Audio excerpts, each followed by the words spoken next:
mosusu te.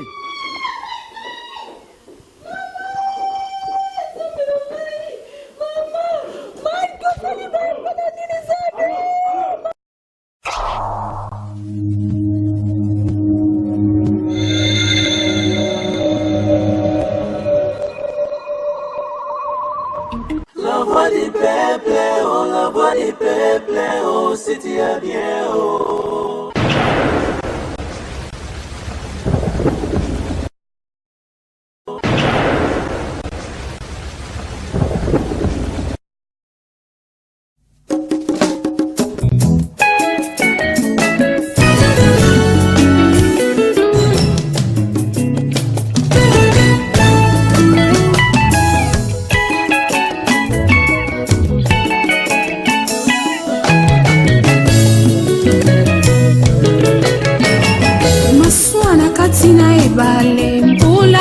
Kana konoka bana bagangi ye oseko Yesu atuni bango botie konzima na bino wapie konzima na bino wapie ya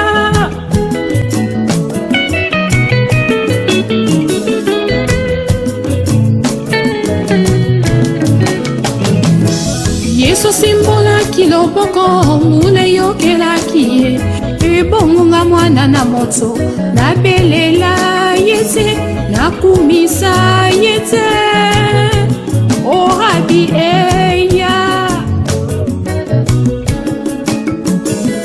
yone munganga yomoka usiba pote yone munganga yomopangu sipinzolie yone munganga yomozongi sine sengoe sinanga bakena lilita na yokandiko yokae Yaya sembola ede Yaya sembola loboko Yaka kokata nikambona kene kimonene Yaya sembola ede Yaya sembola loboko Yaka kokata nikambona kene kimonene Naleli naleli oh naleli soki nalingaki yokolo na motema na ngai soki nalingaki yokapa na motema mobimba ezalaki te mpona mona o bapasi na bapasio ezalaki te mpona mona o pinzoli ye sembola loboko sembola Zambo yo asala adamu loboko yesalaka ewa yesimbola yesembo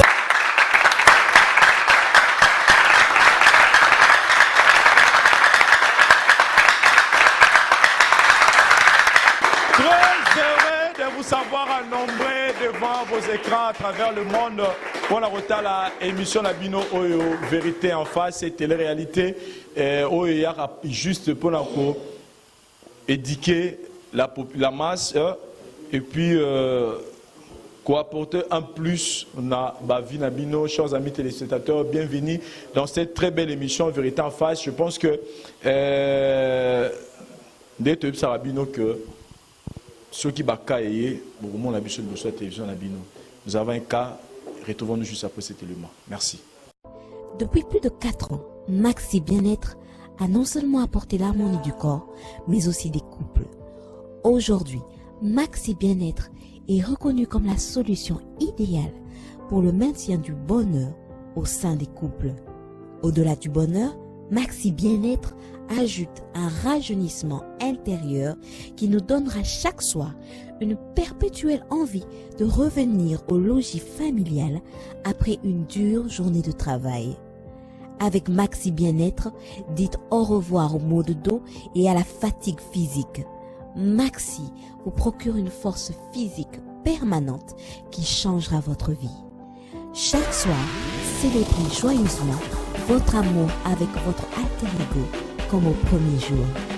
Maxi Bien-être peut aussi être utilisé comme une solution indéniable aux problèmes d'hémorroïdes.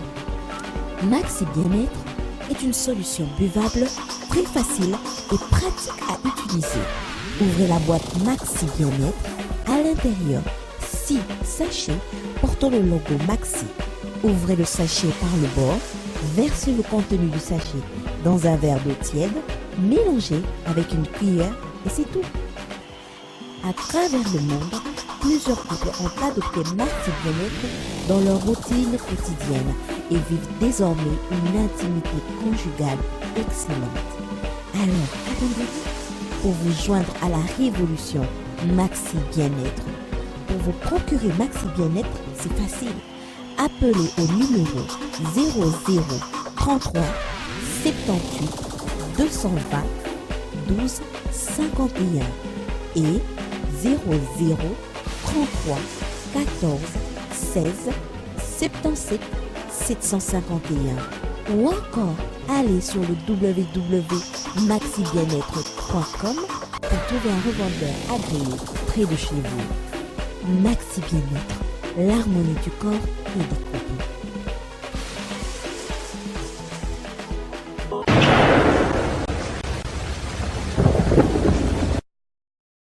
Voilà, chers amis téléspectateurs, bienvenue une fois de plus dans l'émission La Vérité en face, une émission à caractère social, donc dans le but de reconstruire Bandeko. Oyo, Bayara Olukarabiso, Awana Katia Plateau, Bazora Courage, Joana, et puis Naba O Bazaranandako, parce que Bicho Tozo Sunga Batou, la Vérité en face, Karaba O Bazona Plateau, mais Bino Batou, Bozoza Bozota, la Solibanda. Je suis très fier aujourd'hui à Oyoka Batou Belé, Nenazoya Mabapel. Et dans les réseaux sociaux, ça appelle normal, combien les gens sont en train de nous montrer à combien toujours contribuer à la quotidien à Bango d'une manière très positive. Il y a des gens qui vont changer la façon dont Bango au monde de la vie et obtenir pardon ou quitter à cause caca. Il y a vérité en face. Voilà, chers amis téléspectateurs, là je réitère encore pour vous dire que Vincent Cheluzi, je suis très humble de nature, quelqu'un de bien, mais j'aime pas esprit on a besoin de congolais tous en ango il y a ko sala le rôle à ko combattre musala ya muninga. Donc ce genre de questions là vous bien en biso on a ceux qui en tout cas avec tout le respect que je vous dois vous autant à travers le monde, nous venons pas ici quand vous nous appelez on attend plus de votre part conseil aide. Nous avons l'émission qui est place Moroboy et nous avons la vérité en face, nous avons contribué. Tout pour apporter un plus dans la caille au Baïra. Tous en abus pendant la pause ça appelle tout et à ceux qui est-ce que Penza est à la Ramakamba solo. En tout cas, je vous l'ai dit, je n'ai pas besoin de ce genre d'appels. Chacun de nous a tiré part dans l'émission. Je répète encore ça. Dans le bien, je m'adresse à moi en Afrique du Sud. Donc, on n'a pas besoin de ça. Les missions, moi, je reçois des témoignages de changement. Il y a ma casse dans la vie pour l'émission. Nous sommes en train d'évangéliser la parole de Dieu à travers cette émission. Tous les émission parce que tous ceux qui ont déjà atteint le programme à la télévision et qui a changé comportement.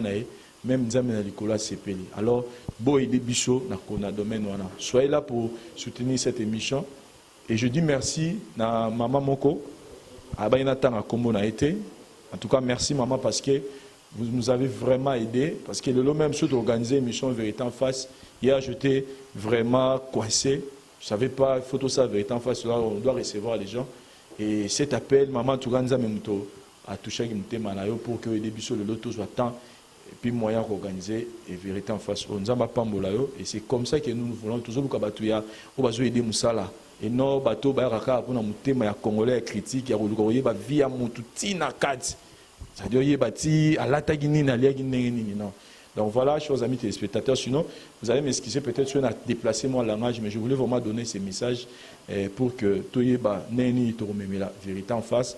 La rencontre, surtout que même l'émission rencontre, il y a des gens qui m'appellent pour me demander est-ce que tu as besoin de Lukami na basi, ils appellent na Marambasolo, mais toké na Congo, donc tout sur na Congo, batu mutupena yé, par Lukamwasi, il y a vie na étoile Lukamobali, après bien en hâte, il faut pour tout na soki mutona pena sur Luka solo toi sur Kosa. Donc, toko lisara maïle na biso, to dépasser niveau ya Rosa Mutumu, tout le monde a payé qu'ils a possible les noirs à cause ça la paix au pays mondial à Rosa, peut-être pourquoi pas même au-delà. Les autres parce qu'il y a une situation, ils ont vraiment très délicat. Même les pasteurs, parce qu'ils ont un pasteur de Mémili Bisso, quand j'ai écouté ça, on a une autre malade. Mais pour revenir pour la cas Maria, pour la pour le problème à Maria, en tout cas, nous on a fait de notre nécessaire, mais famille, d'abord lui-même le médecin en question, Jean-Claude, depuis la famille, va tenir vraiment la décision à Bango. Et comme on avait dit à la fille Maria que nous avons permis à Ramotoa de catam sur une situation moramabé pour payer bonheur. À la qui s'est bien. Donc, Banzela, monsieur, au moment où on définit, on le lobby. Ah, nous avons pas né le robe comme un la vie. Mais au moment une année, 2 ans après, tant on se retrouve dans une situation où on lobby. Ah, oui, que situation, on a préféré la situation, on a dit donc, il fallait vraiment aller à une étape. C'est pourquoi moi je dis toujours, le problème, c'est la raption de la vie, tout comme il s'arrange, mais tout le rôle la opportunité. Dans cette dinza, on a fait le long de la mouro pour alors, quand l'histoire de Israël, ça dit qu'il fallait traverser l'étape belle dans le désert pour vivre à Cana. Donc, l'étape, on surtout l'exemple dans la vie, et ça a une façon de préparer, peut-être pour y avoir valeur et si donc, c'est ce qu'on avait dit à Maria que arrêter vinaité. Nous avons dit pourquoi il fallait traverser l'étape. Nous avons dit mais pour le cas, papa Jean-Claude, en tout cas, il était très décisif dans la décision. On a essayé, mais on n'a pas pu. Tout ça, il y a tout ça là. Tous abattus. Mais les lots, nous sommes sur le bas, nous avons un Cameroun vraiment très délicat où on a vu Mike, à Otimbandaka. C'est-à-dire, une véritable face, c'est Arabes à Potono, Nabato à Bandaka, parce que le Rabiso a une véritable face parce que ce bazar n'a pas de problème, pour ça, il y a des chungi. Mais c'est par l'entremise, il y a des pasteurs de Rabiso parce que y a une vérité, il faut abîmer vérité moko ya passe mais mon clé na biso on a opé sali on a sara na bande na biso message d'espoir persévérant to persévérer na vie ata ezo simbati atozo kemba so ozara na nzambe zo tambola bien persévérer zalaka na ba image positive na vie monara ki vi na yo eza bien ata ba makambo bezo elo na vie monara ki makamba bien za se concentrer na oya mabete, se concentrer plus na oya malamu. Parce que des fois biso batu, tous araso qui makola maramozo simbate, au bosani koza vivant, au bosani koza bonne santé, au bosani koza ta na moi catch, ya rolate, au bosani koza na sika rolal. Moko mika concentrer na oya zo simbate. Alors que Jésus-Christ Jésus soit habillé, personne n'a pas inquiétude na roba qui sa coudé na dire à vinaï. Donc au candidaté sur ozo yima na vie. Nde reçoit solution te zala reconnaissant na nzambe olo zala concentrer na makambo simba te tala côté makambo simba kumisa nzambe pour en bonne santé kumisa nzambe pour l'envie na tongo bamsu badaye meyo na muki vivant donc rien que ça sur zo manifester reconnaissance c'est pas nzambe au monde que makambo wana oza sous concentrer na ngoto comme concentrer na o malamu et wana nde makambo be yaka mais sur zo tala ya mabe obenda pekara. Donc, message d'espoir, message de persévérance dans la vie. Tout le monde a dit Mike et puis tout le monde a dit merci.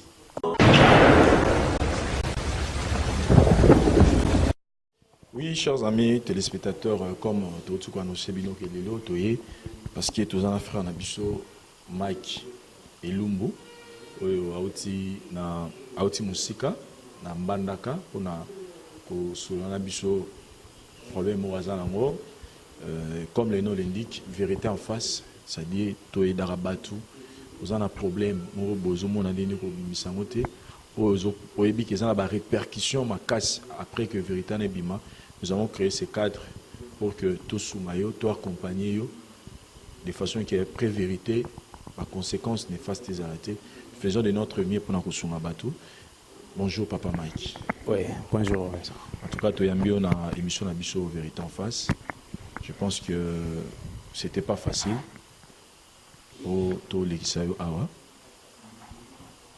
Mais on a fini par convaincre. Bonjour d'abord et puis bienvenue dans l'émission Nabiso. Sinon, bonne santé. Santé quand on est pambola. Tu as mis une émission où tu papa Mike azanani, papa Mike asalaka nini, to meka pe koyeba nanu oyo papa Mike azali pe asalaka et famille abotami na famille nini afato meka pe kosola oyo etali likambo oyo libiso. Nabotami na famille à 4 personnes. Mike aza chauffeur. Na pona comme chauffeur, ezaki na ba difficulté belé. Na bandaki na receveur chauffeur nangai ndé ko sale fort asimbisi nga volant type lelo. Après la mort ya ba parents, tokola ki na ba difficulté, c'est forcé ko koma mobali. Ndé ba ki obanshenga nakoma po naza lelo ti nakoma gimbandaka. Bandako kendaki na compte ya musala. Nakendaki na compte ya musala kokumba ba député. Donc oza kinois, okendaki mbandaka. Kinois nakendaki mbandaka. Kokumba chauffeur msuna mbandaka, ba député, pardon. Député provincial. Député provincial na mbandaka. OK. Ndé et au sala que j'ai appel Moko ndizong singawa. Petite sœur o ngana landi. Petite sœur oyo ala petite sœur o landinga pardon. OK. Azaki vraiment malade. Les leçons singawa. Azalaki to aza. Aza. Pas azalaki pas ça. OK. Non. Nazar déjà une semaine. En tout cas, petite sœur a souffrir vraiment. Azobelani. Opération, subitement. Et après, la profana monoko. Bazabasi ne bakombola randa kuna tongo. Pas akwei. Kokoya na ye. Dans l'hôpital, et comme donc opération urgence. Donc ça opération nini mutakoyi ba opération ya appendicite. Akoyi OK, crise appendicite. Oui, il y a crise et ça là opération appendicite subitement. Tellement quand ça après trop. OK. Opération elle est très bien. Une semaine après il y a un hôpital, le lendemain nango akoyi lisusu. Pourquoi il y a des sous bazon dans l'hôpital où il paraît pota et zuba infection. Après si le traitement wana yo oza wana nazaka kuna na mandaka. OK. Bazon na ndako na tongo balamuki petite munoko ba pota ya kosakana te. Ndi baye ko benga ngai na ye kota la petite sœur. En tout cas, ata mayo ya malili na munno kwa zotiate. Mais na kotona ngina ba pasteur basola ki nangai a propos mamutu ele kaki. Et puis singa na kao yo fo oko mana émission biso salaka vérité en face. Donc c'est pas facile pour na koma. Tina zawa bon batu bamu na ra mutu. Ma o za na kati ils se déranger vraiment. Ceux qui te comprennent bien, aux Aranambandaka, donc so ye kin a eza pona malade ya petite sœur na yo. Asa petite sœur oyo asana mukongana et puis na linga kaye tellement. Ce que ça là que yana le ki babala na kaseke na linga na balai. Wow. Na ça paraît impossible. Yana le ki bakobala na te. Na linga hene mingi. Na ya wana tali linga le ki azo souffrir. Ici, les singa ils vont même makasi. Donc, si on a compris bien, petite sœur, appendicite, va opérer, abîmer hôpital. Une semaine après, abîmer hôpital une semaine après, à quoi il sous infection, va porter dans mon corps. Dans le moment où tu as obi azoliate, attends, ma ya pas bazomelaté. Ma ya pas bazomelaté. Ma ina ni ya malili ya pas bazomelaté. Pour nous bloquer écoute andé. Donc, elle souffre. Mais malgré maladie naïe, ils ont les locaux, ils ont vraiment, ils ont marché, ils ont tambouré dans la catégorie et puis ils ont dérangé souvent. Voilà pourquoi le pasteur va insister qu'il n'a pas là. Quand on a un gars, il faut le bélo comme moi.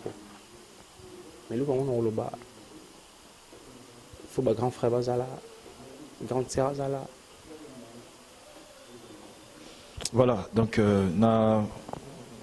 tu comprends déjà, donc histoire naïe de mon abisso Mike ayo koluka biso parce qu'il y a un problème au sérieux oyo et c'est qui intervention à lukaki avec no luka ba pasteur étant que basala nzambe ba soumaye na problème wa zanango ya maladie il y a petite sœur naïe et c'est fait que ma pasteur ande ba checking a contact pour que to aider à sa solution.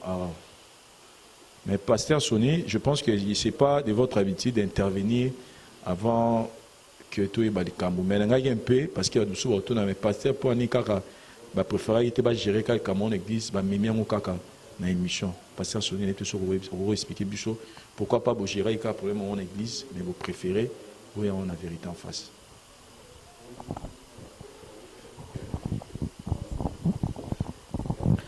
Merci pour la parole de mon lobby qui d'habitude il y a qu'à intervenir après. Ndeko tu y balika pour la vérité en face ou bien pour la situation té. Ngakutu sinabo sanaki parce que ça date de longtemps.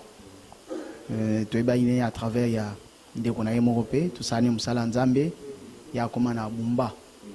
Place koma ko ndeko ya famille place koma sa musala nzambe. Alors ndeko na ne bazaka souvent en communication na pasteur bienvenu ndeba bengana ka alors ntango ayaki ndeko na bisake non mona basala nzambe solo la ndakutana na pasteur bienvenu to sola ki na ye en fait koloba ke pona into yene na vérité en face dossier église asaki musala na ye église asaki musala na ye vérité en face en quelque sorte ils appellent église. Tout à l'heure, là, on a début au Tcholobake. Tous évangéliser. Bisous tout ça, là, l'évangélisation pratique. Donc, tout ça, l'évangélisation pratique. Donc, les cambo et salemi, moutounion soit mon les cambo et les solutions en oueza, bouinza ma petite solution bouille. Et pour preuve, ma ramyon tout les vérité en face que to longaka. Et là, ma ramyon sous net si ko yande qu'on a vu sur le bal et koufi. Malgré ma conseil. Mais pour nanine été à moutou sous que lobby à salabongoti. En fait, il y a église par église tout sali. Mais les solos zanango, c'est mieux à bétango, tout le monde va y ba. Tant oiseau beta yango. Et zo te ya pe mutu o yazana voix wana to pe mutu wana azana makambu wana. Par rapport ya les solos o yazanango. Et on te préfère qui que non, to ya par rapport ya les solos wana mais par rapport ya spiritualité, tout ce qui c'est en église peut toujours continuer dans l'église. Mais les solos vie les solos zanango et c'est ya pe sango na tout le monde va comprendre o ezakati na ye. Et comme il pour nini, et comme il est pour nini, pour les gens qui sont super na minute yo, azo se retrouver dans même cas na ye. Donc pour atika ou bien soit un esprit wana, azala un esprit à kosala yangoti. Voilà quoi. Merci. Voilà, donc merci pasteur pour l'intervention. Mon frère, le qui Bogotami 4. Oui, vous allez, il y a les mois de Bossaza, il y a Mibale, moi aussi. Yosa 3e, et puis 4e au Yazana. Voilà. À l'hôpital et vous vivez ni bien sur vos grand frère à Bala, grande sœur à Bala, tous vos abosans ni. Et Nabisonio so grand frère de Moutazana moi aussi. Namba nami balé. Ok. Mais bazana parcelle au bas parent batikel bicho. Ok. Malgré tout ça qui vraiment qu'au souffrir et puis jusqu'à présent on a un salaire qui déplacement mais pas au batikala qui n'a évité. Mais quand même moi on a bana qu'on sur ma famille je pense. Na sunga famille et puis présence nanga tang ba benga na zalaki na dévolé malade et puis na ko pistonner bango pe mais kana kutiawa nzaba le canon na sala après ça biso lisusu mayele de ko défendre kao. Mais autour le bas tout à l'heure là que ozana li kamo boye oyoyo o lukaki basala nzambe kamango il y a une émission. Oui. Et je sais pour le bango. Il faut nani. Il faut grand frère Azala, grande sœur Azala. Donc ça la vérité, moi il faut bien ça. Oui.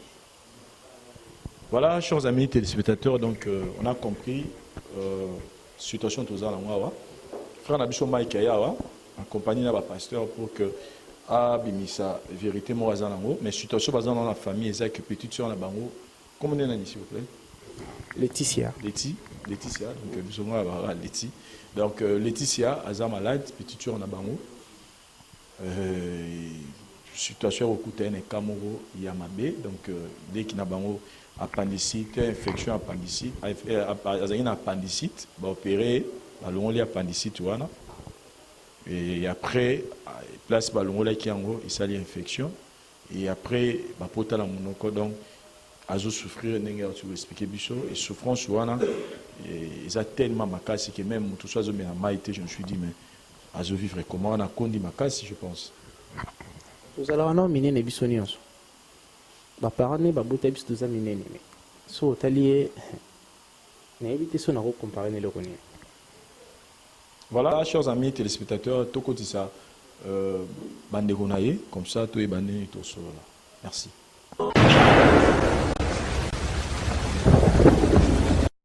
Oui, chers amis téléspectateurs, comme tout est quoi nous sait bien que ce qu'il faut tout côté ça ba Ndeko, il y a Mike, mais au moins Bango, à la différence, il y a autre ça des coutumes, tu as guitare au soir Bango, tu expliques Bango pourquoi Baye Awa, en dehors il y a caméra, et Baza intéressé, les qui n'ont pas bien ici Bango parce qu'ils ont les caméras sur Bango, donc ils sont déjà bien préparés pour que tu sois Bango et Kambuza Awa, na Poussani, pour nous Bango. Bonjour. Bonjour. Toyambi Maman Justine à émission Nabiso Oyo. D'abord, te remercier Bino pour la disponibilité na Bino à temps malgré ça ne va pas si vous allez en Tolikambo. Il n'y a pas si vous traverser la famille, il y a Ndeko Nabiso Laetitia. Mais dès que tu expliques que Ndeko Nabiso Mike na ba pasteur ba singa ki Bino boya awa parce que ça Likambo c'est vraiment très important au Mike ngara solo na Bino. Mais ce qu'on a un peu na yebaya ce que boni état ya Laetitia. Ça va maintenant parce que attendre bazosala l'opération wana elekaki nango normal nango ya nzambe nzambe aza kointervenir et puis naza mpe na esengo ndenge mai ekayi kokutana na bapaster ezaka mpo na guérison ya petite sœur na biso mabe eza te donc toyeba makambo ngo ya appendicite ebandaki kala mpo nayebike mingimingi soki moto aza na problème aza na inflammation ya appendice parce que bato bayebaka te ezalaka appendice eza organe moko ezalaka na nzoto soki ezwi mpasi nde ekoma babenga yango maladie babenga yango appendicite donc eza lokwa moto aza na estomac donc soki azwi mpasi babenga yango gastrite donc it wana ezalaka inflammation donc inflammation moko eye na organe wana donc te na baopere nga appendicite donc toyebaka signification na appendice eza organe soki ezwi maladie esengaka balongola yango pour mutua azala bien mais mingi toyebi que avant muta koma na betape okoya bongo ezalaka ta que abane déjà olela pasi yango bino ne na famille bana ko négliger opérer to te abila te aloka pe pasi pe te mais pour nanga nde nazomona ezaka bakomba puisque na naute kokota retraite moko boye babi ke esprit de mort moko ezolanda biso na kati ya famille alors nakota retraite makasi jour après kotanga na retraite nde na moni azotorsionné akoyi kokoya koyaki tokende na hôpital babi appendicite komidi nde basalaki opération basala opération ekomplikaki vraiment mais na raisonné prophétie wana ya église nakobaki toujours kaka na mabonde mpo nakende kochasse esprit de mort alors naza na kondimakeleki na ngai obika mpo biso vraiment to neti ngai nakoya makasi mpo nayebiki nzambe akosala nini aopambola biso lokola toyaba baofene de père de mère nzambe aopambola biso tozala na biso malamu tozala na biso bien quoi. En tout cas Nengolobi donc biso pe de notre côté chacun de nous azotala la mission va assister bino la prière de façon que de on a biso Laetitia à Bika et puis biso même après mission tout ça pena descente mot spécial même sans caméra to talent de on a biso grand frère Nayambio na émission Oyo bonjour. Bonjour papa. Sanwango boniyo boni sanwango ya leki na biso oko bakisa. Bon sango ya kubela na ye ezosala biso vraiment passé parce que aza le seul cadeau to biso to to na ye puis to lingaka mingi mais moni kubela lelo quand on n'a pas de moyens c'est difficile de s'en sortir mais par la grâce de Dieu, toyebi ke nyonso ekoleka malamu. Et bah biso que Mike est sûr que bah parents batiki bino moi kala vraiment na beaucoup likara parents batiki biso et umeli mingi. Vraiment on a beaucoup souffert pour nous on a surtout tellement batu idée tout ça beto nyokwani. Et ngai na deki nango ala ndinga Justine et tout ça li mingi pour baleki na biso bakoka ko landa quand même moi le colomé tout cas vraiment qu'on résister parce que la classe n'a pas de kataki bisomoko donc ça qui peut pas passer mais nous croyons à Dieu que nous devons avoir abika mais quand même famille moi famille ça et papa leki papa kuluto maman leki tata moi c'est quand même ça le bien qui chasse lelo mutuna libota na ndenge kaka baloba donc tant matanga ezali bozali ensemble mais soki matanga bakongi esili bato bakei bino botikali dolora totikala kaka ndenge tozali lokola ndeko na biso akendaki na Équateur ayaki Mike toyebi ke ensemble na ye na baprière lokola bapasteur bazali toyebi ke ndeko na biso obika. Voilà, en tout cas tolingaki un peu toyoka bino avant to me rappelle au côté Toyoka Mike parce que Mike n'est mutu asali invitation à bino awa ma pasteur balinga qui a solo na bino parce que ne tout expliquer bino que ezali club mo tout ça là pour na resunga bateau bazana ba problème so mutu dans la vérité mo boya pas ça ko lo baté vérité mo ko compliqué makambo na sima tout ça rara encadrement pour que makambo ezala bien tina o Mike aiki na émission na biso de la vérité en face. Mike, je pense que grand frère Azawa, grande sœur Azawa, maman Justina, papa Ouane, hein? Oui, ok, Ouane. Papa Ouane, Bazalewa. Oui, au Sénat Gibiso, comme on l'avait dit au début, qu'ils ont peut faciliter, mais on a quand même su à reconnaître bango baya awa bandi ma caméra et filmer bango batu bata la situation na bango on te toye ba merci vraiment Eliboso na lingina présenter des skis nan mais pas na bango skis na ngai mais manga na lisolo présenter skis oui mais bon yeba tine skis wana masuka nasalaki déplacement na mboka ya bato papa te mama te nakendaki justement mpo nasala mosala oyo bapisonaki ngai etant que chauffeur nakomi na mbandaka epi te moko pa ayambaki ngai nabandi komema ye mais toyaki omoni toyaki odécouvrir baréalité badépute misusu na kati ya mboka wana basalaki 2 à 3 ans impayé donc na biso bachauffeur tokomi lokola bato ya l'état donc tozodépendre na l'état eyaki un peu difficile mpona kovivre mais tant que garçon abandaki kosala de momier zela na kati yo maloba te yo embandaka chauffeur il y a assemblée provinciale. Assemblée provinciale, voilà. Tant que sur place, il y a des députés, des députés, parce que ceux qui sont députés, ils font foutre à Bangonion. Donc, les députés, ils ont été rebellés. Donc, moi, le Kandinga pour survivre, ndeko moko lisusu ayaki oyebisanga que aza na posa nga mpe nakoma lokola bango.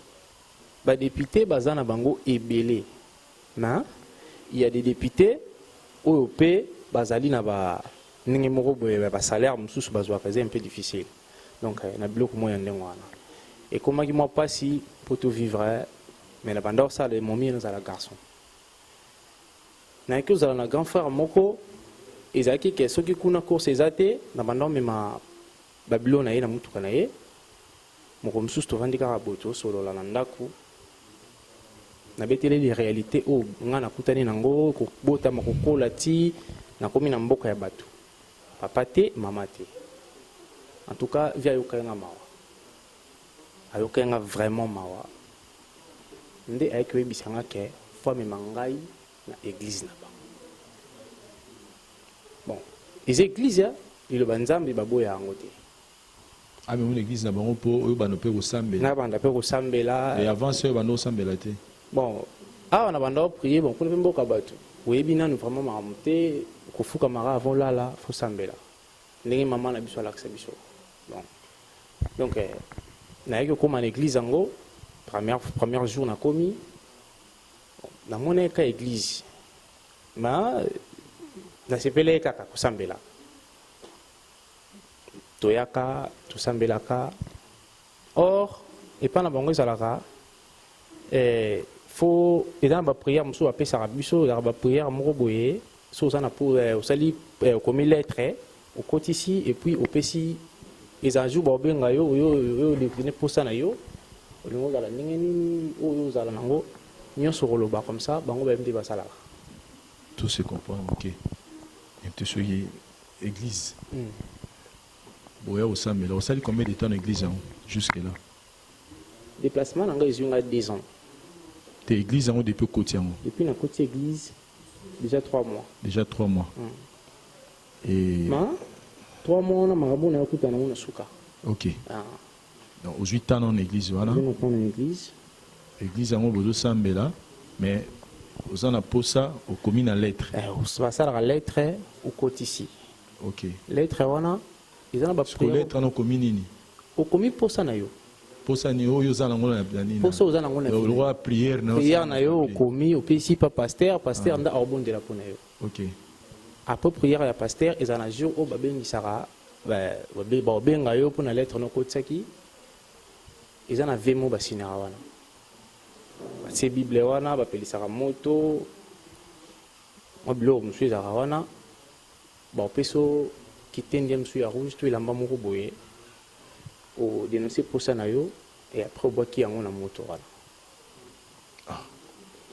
Ils disent au sali prière na kitendi do o lobi makambo za ngo posa o za nango posa na kitendi après bois qui na moto. Après bois qui na moto.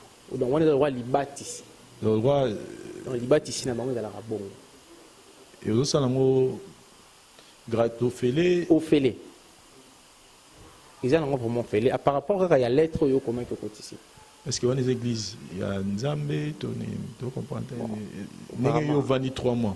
Il y a 23 mois, mais il y a des Nzambé. Comme il y a moko ya Nzambé. Comme ni papa, ni maman, ni nani, te bima kaka ya Nzambé. Bon, na part dans les églises Nzambé. Réalité wana ngana part na ngana ebise église nzambe. Mais na part na yo mais nengo réalité wana na kutana nango jour wana kaka. Oyeba iteke basala. Oyeba kiteke ezalaka bongo. Cérémonie wana. Na komi lettre nanga na kotisaki. Baye obenga nga pe jour yango ya ba prière. Na komaki pe nesika ngo. Bo sala uniforme to benga ngo lora eza rituel wana. Bon, na invité ni bango ba vivara. Na komi pe esika ngo côté pe na église apelisi moto na bango batie bilo na batsaka wana ti babenga na côté na kati église bapesi ngai kitendi bayebisi nga oyo eza libatiste obatisa yo parce que ozwi déjà temps na kati église na biso donc faut tobatisa yo okoma ndenge oza mwa na église na biso ozwa libatisi awa na kati église avec yango pe normal apesi nga pe kitendi oza liboso ya Nzambe loba posa na yo na kitendi loba nyonso oza nango posa. Donc kitendi nde eza lokola mbeka. OK. C'est-à-dire osali prière na yo osaki na kitendi wana obaki yango na moto. OK. Ngai pe nasakaki nalobelaki posa na nga nabaki kitendi. Posa na ezaki nini? Bon natali vika parcours na utaki na isika na za nasengaki Nzambe apesanga mbongo parce que nasunga famille na déplacé natiki famille na côté na kozonga pe bongo biso nakuta bango kaka même donc insistaki Nzambe apesanga mbongo ni fils kata ya ebele te mais moke na mekampo de famille na sisi kosaka na zuki tendi nanga na bwaki na moto après koboka na moto quelque temps pasteur aye atenga maboko na mutu tie sili tobimi na biso pe mais tant que bimi na tuni vi ona mbeka na tumbi na se sentir neti lo moko est-ce que ça m'a bêté pour mbeka ndingo na mona te ay singa bino awa pa na biso et la bongo pe ya mabezati en tout cas ndingo sambela l'église nyonso ezaka doctrine za kana l'église église ya kana façon non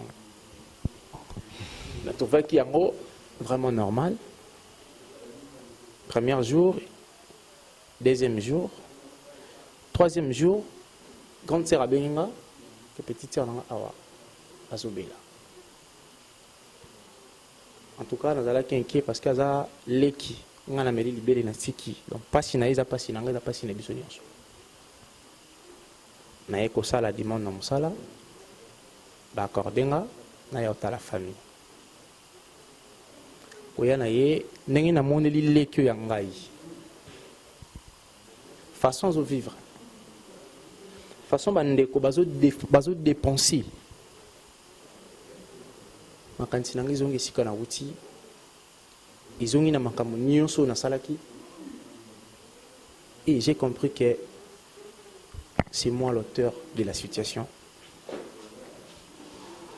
oyo ils ont passé lelo et pas la petite sœur nanga. Voilà pourquoi na début nanga vana banda parole na présenté qui besquise nangai et pas ya grand frère grande sœur. Ah, Mike, pourquoi ça, Mike? Mike. Hein? Yeah. Pourquoi faut nous arrêter, Mike? Grand frère, c'est là, s'il vous plaît, na zone un peu na maîtrise na yo.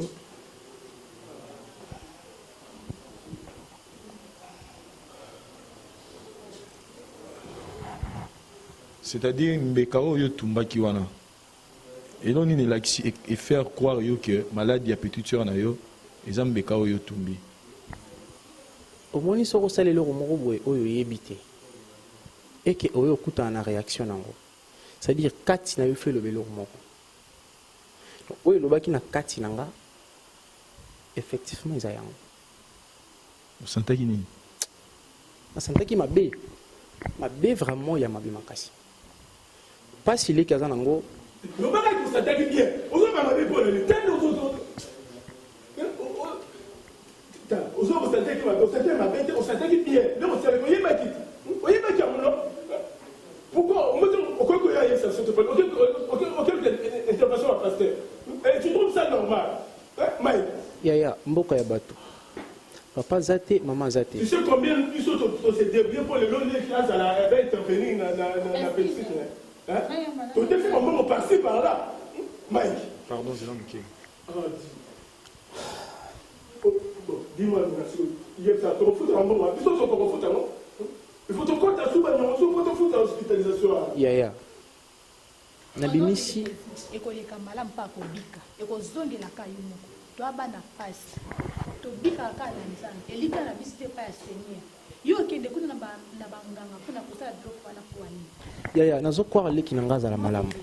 Parce que soko mo na vandi boye, o na yo kukuta bino bosali, to o nazo kuta e pa leki. Naza bomoni leki le bino vandi boye mais naza vraiment dérangeant. Mike, tu comprendre bien, o yaki a pour sa vérité na bande na famille na que maladie, il y a petite sœur na yo, o yazobela ezayo. Oui. Et au sagi sacrifice moko et yo moko conscience na yo zo reprocher que église wana connect to ano que nous mona que parce que naninga mabete frère et les églises et que les églises pour nga za pe ko za pe secte on a respect peut-être ya secte on a obanga na ngotanga comme na ah obanga vraiment pour nkile koma mambebele je me réserve mais sinon ce que za quitté na ngala sengo même comme ya secte wana et pour wana les églises wana za secte surtout na ba province wana mambebele zo le kamabe et mabele vraiment. Omoni pour ça non sur les années. Pour ça n'angazali famille ba grand frère nanu balimbi sangai ya liboso. Église yango kindeki okangi na biso pe. Na ba chance na biso. Le wa makambo total la o sala ki kuna. Pa mabana biso okangi, ba vie na biso okangi, to progresser lisuté. Mais ceci c'est ça. Ko no ba nyonso ba pasteur baza awa to prier. Yango wana prophétie. Oh, le na kati église, ezaka ya normal. c'est qu'il y a des troubles, il y a conséquences, il y a vie dans biso, mais au nom de Jésus. Nakangi Moutoute, grande sœur. Nakangi Moutoute, ils allaient juste demande où on a parlé pour croire que c'est l'église de Nzambe. Nzambe a façonné vie dans biso parce que si mananga il peut peut-être il y a quoi qui peut croire si kanazali. Pour famille en la caramala. Donc Mike, tu veux nous faire croire que il y a une vérité, vous comprenez, na maïle nzamba pe so comprenez que si vous ko tane za siga nzambe te. Tant on a zalaki nanu na maïle onate. Ah, mais réalité on a banote ya nini? Banote ya balu se font la Bible ba otanga be Ephésiens ba Matthieu. Église nyo so okuta Bible ezaliti.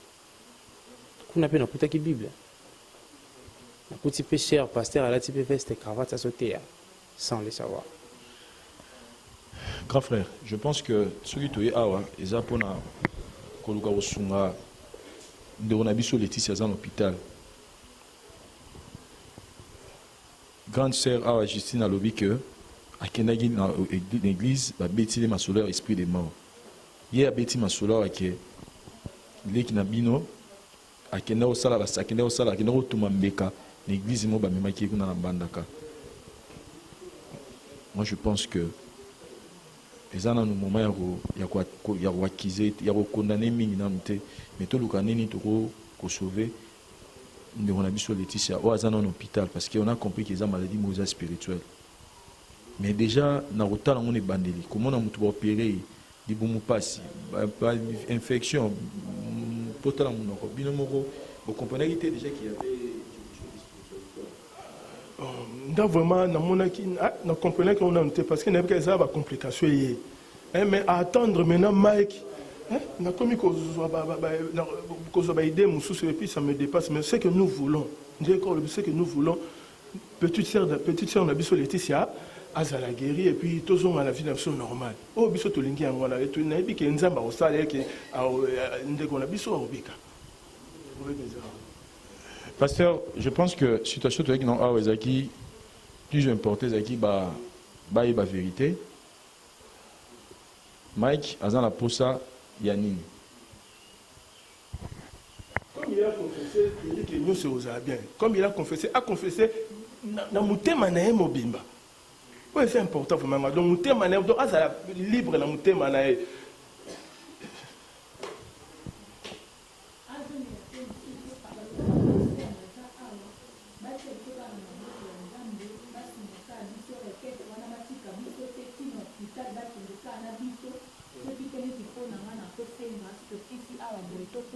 Pasteur tina hôpital kuna tokende ko benga na milimo wana kende misika et puis pas arrêter esprit wana ya mabezo de l'autre to continuer na biso na ntambe tina kinza makini pambo na biso na ndenge ya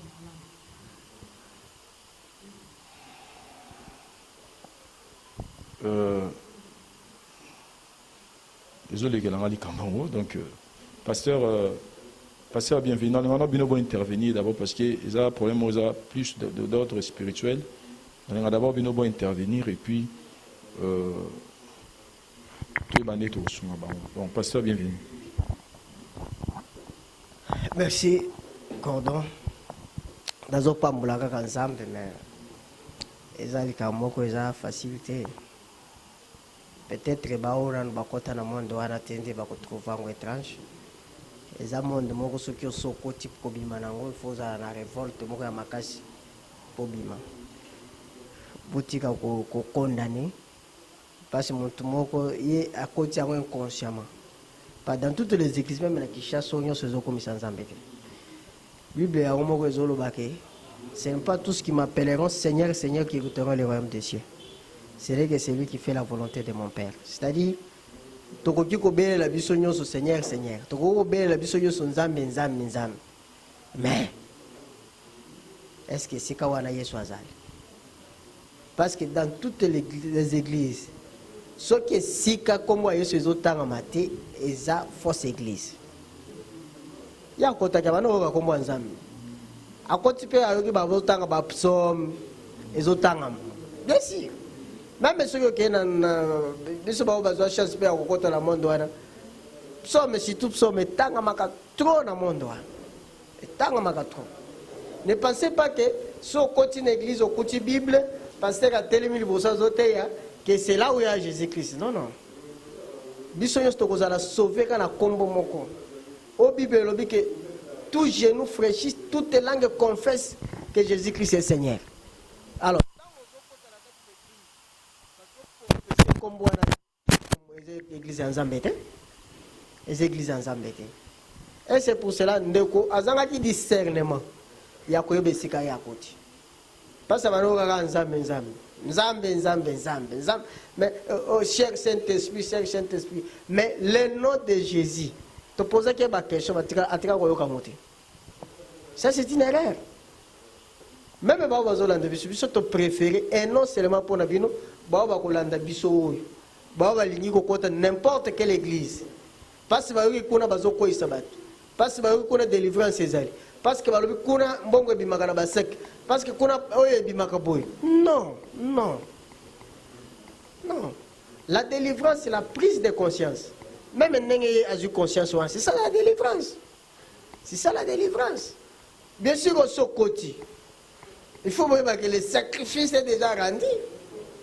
Du fait que bois qui déjà et paye tout ça, le sacrifice est déjà rendu. Mais c'est nous qui sauver âme oyo. Ezonge la nzela na ngo oyo izalaki. Biso to ko sepela te to mona moko abungi akomi ko servir Satan na place à servir Nzambe. Et ko pese biso c'est monté. À ce qui concerne ndenge mama zolo baketo kende hôpital, amona ki biso déjà en hôpital to sala musala Nzambe. Notre problème c'est à kosenga miséricorde Nzambe alongola mwana wana place ba memiye. Azonga.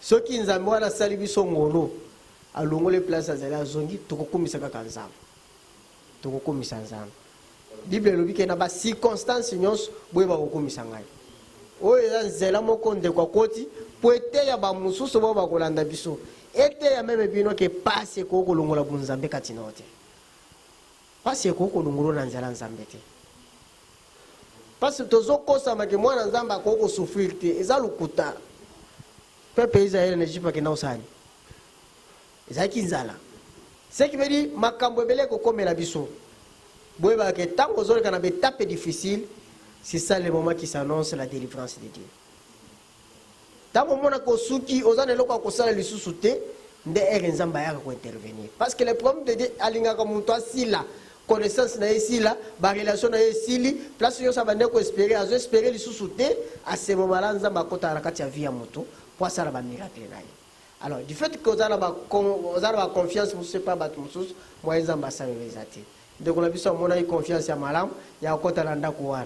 Parce que Zalaki, entraîné, initié petit à petit. Quand ça a 3 mois dans une église, on a dit, il y a une initiation, il y a une makasi. Mouli mon est stable, les sous-soutés. À quoi il y a une question qu'on a côté Zamadi. Mais il faut l'apprécier. Pour la révolte, à travers l'acte qui s'y manaille. Eza Nzambe Nzambe alingi libota na bino mingi bokanga na Nzambe Nzambe akotika bino te sujet oyo ekoma sujet ya bino na biso tobondela Nzambe mulimo pe ya oyo tozomona ebika mulimo pe ya oyo aza na hôpital ebika c'est ça notre problème na moki na makambo ebele ya koloba te tokosolola ebele peut-être sima caméra. Merci.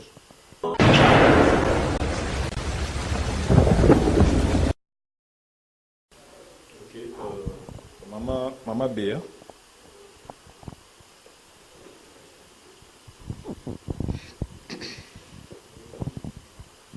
Merci. La parole. Moi, au loba mingi ezate. C'est quand la fin du boy, naza le roi nazinda. Mais toko zinda te, toko lemba te. Mais toko yeba kosunga garçon oya kimi. Peut-être la linga kima bisika msusu mais atalike. Si kaka na kimi pa na Nzambe.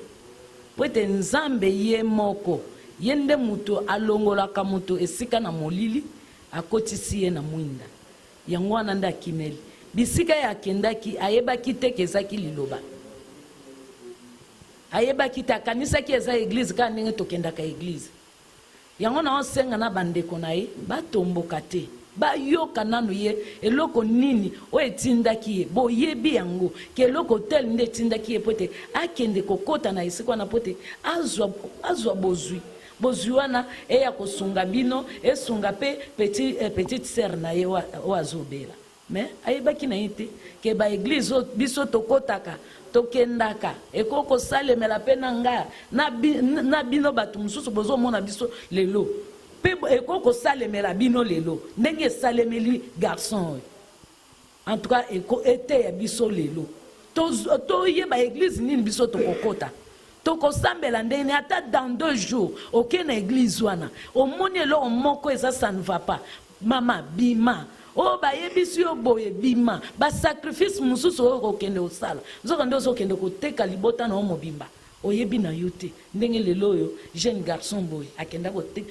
kosala basacrifice mosusu oyo ayebi na ye te na kati na kozanga koyeba oyo nzambe alobi ke oyo ayebi ye te oyo azotambola aza lokola aveugle to azalaki aveugle lelo asituki ke esika nga nakendaki ntango asali sacrifice wana asentir ke asali eloko moko neti abomi mutu neti makila mutu egangi kati na ye yango nde asitukaki nango ntango amoni likambo wana eyeli ye yango wana nde mpe atali alobi te oyo likambo oyo ya leki na nga ezali ngai yango wana nasengi na bino botika ye te na priere lokola ememami na basali na nzambe mpe toza na bango awa bakolemba ye te mpe nzambe ya likolo oyo ye akimeli akoyeba kolemba ye te bino mpe tokobondela mpe makasi tokende kaka bisika nyonso ke mwana wana abika na ye akobika na kombo na yesu mpo ete akimeli epa na nzambe nzambe ayokisaka bato soni te na baoyo nyonso bayaki epa na ye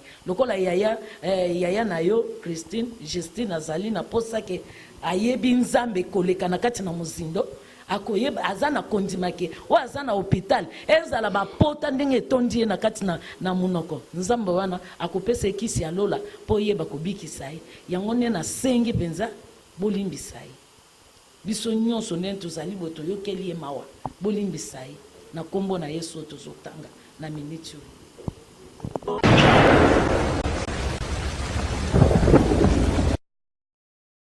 Oye bandeko na ngai kolandisama komona ndeko na biso atelemi nakobakisa mwa eloko moko moki abosanaki ntango aza koloba bokomprendre aza na se ya émotion par rapport à likambo ekomi en fait sacrifice wana eloko ya tombaki wana na église akotaki balobaki bien faut pesa nano nombre ya bato boza na famille so boza 10 bokomi bakombo wana ntango bokoma bakombo wana après sikoyo lokola omoni ye asengi famille na ye ezwa donc famille est prospérée famille babika babonga sikoyo kotanga okoloba ndenge alobaki wana okomi bakombo wana obandi koloba ndenge olobaki abosana koloba yango ntango koloba olobi ndenge wana sikoyo tyango na elamba ya kojwana nde obwaki na moto donc cela veut dire quoi ntango olobi Bible ezoloba biso la vie et la mort sont au pouvoir de la langue de yo moko proclamer oyo bimisi na monoko na yo bango balobaka te bazotinda yo loba parce que yo mokolo famille na yo donc yo moko nde ozofungola porte